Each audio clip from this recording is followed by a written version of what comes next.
ketemu 2 orang, 3 orang itu, dia mau mualaf, dia sudah menemukan kebenaran, tapi dia takut kepada orang tuanya.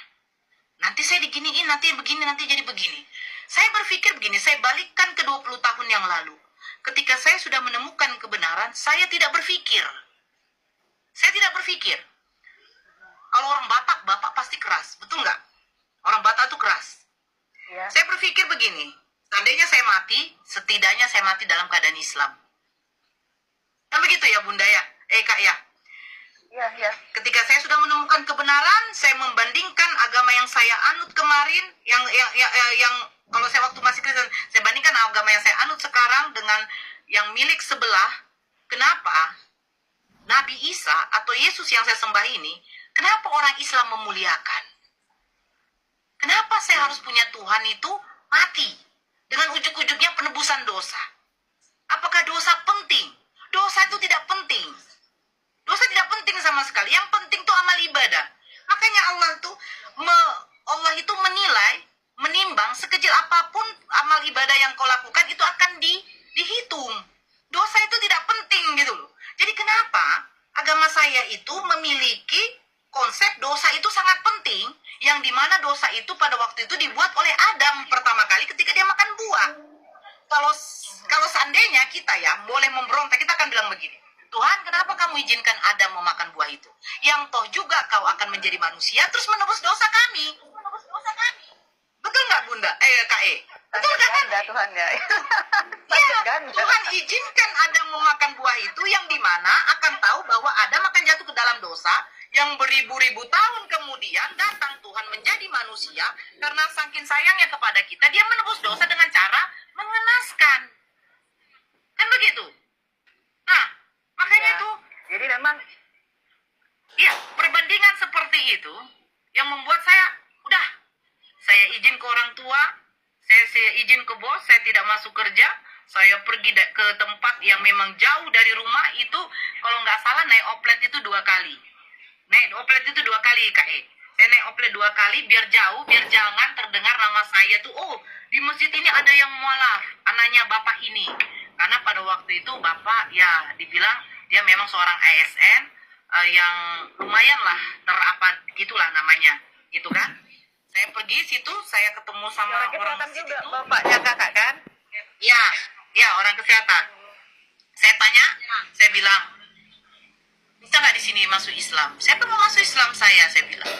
Oh, Masya Allah katanya, dibawa saya ke rumah beliau. Di situ ada istrinya, seorang ustazah juga. Di situ saya dibimbing, selesai maghrib saya masuk Islam. Setelah itu saya diantar pulang. Saya seperti biasa, memang Allah itu berencana lain. Akhirnya warga pada tahu. Yaitu saya berpikir, bagaimana caranya biar saya bebas. Ya Allah, tunjukkan saya bebas untuk beribadah. Karena mukena semua udah dibakar. Saya berpikir di situ, buku tuntunan sholat itu saya masih pegang. Itu saya baca bagaimana caranya. Tahu Kak, sholat itu menunaikannya bagaimana? Pakai spray mama. Ku ambil, ku jadikan mukena, ku ikat. Iya, kalau tidak, bagaimana saya mau sholat? Tidak ada lagi dah. Dari kali ya. Ya, begitulah. Makanya kalau dikatakan, oh kami Kristen, kalau ketika kamu masuk Islam, bla bla bla, kami tidak ada, kami ajaran kasih. Bullshit. Gak ada. Saya ditampar, habis muka. Datang bapak itu bawa parang tuh. Sampai mama yang nahan, mau kau bunuh anak kau ini, biarin. Biar aja dia mati.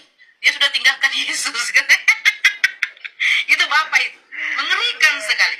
Tapi Masya Allah, 3 tahun kemudian, beliaulah yang pertama menjumpai saya. Beliau pertama menjumpai saya itu, saya ingat itu Kak, hari Jumat, ketika pulang sholat Jumat. Dia datang ke rumah saya, itu 3 tahun loh, 3 tahun tidak ada ketemu sama sekali. Karena dia sudah usir, dia tidak anggap lagi saya anak, tapi saya tidak berhenti, tidak putus doa, karena Ustadz mengatakan, doa seorang mualaf itu, insya Allah akan diijabah oleh Allah. Nah, saya akhirnya, ya udah, bapak datang ke rumah, selesai Jumat, itu saya kalau cerita itu merinding. Saya cerita itu merinding tuh Kak. Saya ingat sekali itu. Saya ingat sekali sampai suami juga datang waktu itu dari sholat Jumat pulang, saya suruh beli makanan. Pokoknya makan siang yang enak. Biar ibaratnya baru ini, bayangkan 3 tahun tidak ketemu bapak gitu ya kan. Bapak itu, saya itu anak kesayangan bapak. Makanya waktu saya masuk Islam itu dia terpukul sekali. terpukul karena saya memang anak kesayangan beliau. Dia terpukul sekali. Saya suruh makan beras sudah selesai, saya waktu itu tidak bisa makan nasi, itu tidak bisa masuk Kak, karena saking rindunya, bayangkan ya, saking rindunya. Itu sudah selesai, itu saya duduk di samping dia itu seperti apa ya? Kami nih, seperti saya itu seperti anak kecil yang kayak merajuk, yang saking rindunya meluk Bapak terus. Saya sampai tanya kenapa Bapak, saya tanya kabarnya, sehat katanya. Terus saya tanya, kenapa Bapak ada apa? Tiba-tiba kesini karena rindu ya? Iya. Nah, begini-begini baru akhirnya dia ngomong, dia bilang, nak, saya mau masuk Islam, saya adatkan Bapak katanya. Saya bilang, ya Allah Bapak, bilang, ya makanya saya kalau cerita itu ya Bunda, saya susah. Karena waktu saya menikah itu, ya karena jalan satu-satunya yang membuat saya harus bebas untuk beribadah itu, saya harus saya harus menikah. Nah kebetulan ada yang melamar saya. Nah pas melamar saya, Bapak datang ke KUA itu, dia bilang gini sama wali hakimnya, karena kan Bapak nggak bisa nikahkan, dia masih Kristen. Dia bilang begini, nikahkan anak saya dengan seperangkat alat tahi. Dia bilang, nikahkan saya dengan seperangkat alat tahi. Saya dalam hati, ya Allah, mudah-mudahan Bapak mendapatkan hidayah. Ternyata dia datang pertama kali, dia yang minta saya mengantarkan dia untuk disyahadatkan.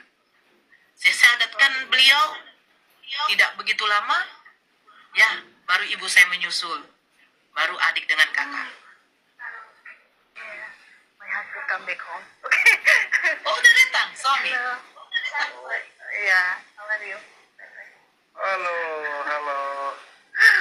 Halo, saya panggil apa ini? Saya bingung, nggak bisa bahasa Inggris. Okay. How are you? Good. Alhamdulillah. Insya Allah.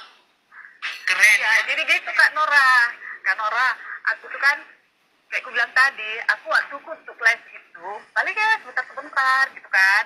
Makanya kalau mau pengen kita jumpa lebih lama, nanti kita nilai kontak